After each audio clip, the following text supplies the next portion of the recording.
This is attempting to break ice on the pond with tractor. Attempting. As you can see, the pond is too thick and this great big 100 horsepower tractor won't budge it. Just scrapes it. Oklahoma weather for you.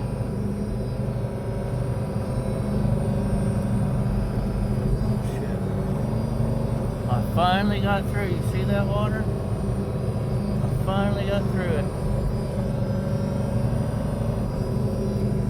But not where I wanted to.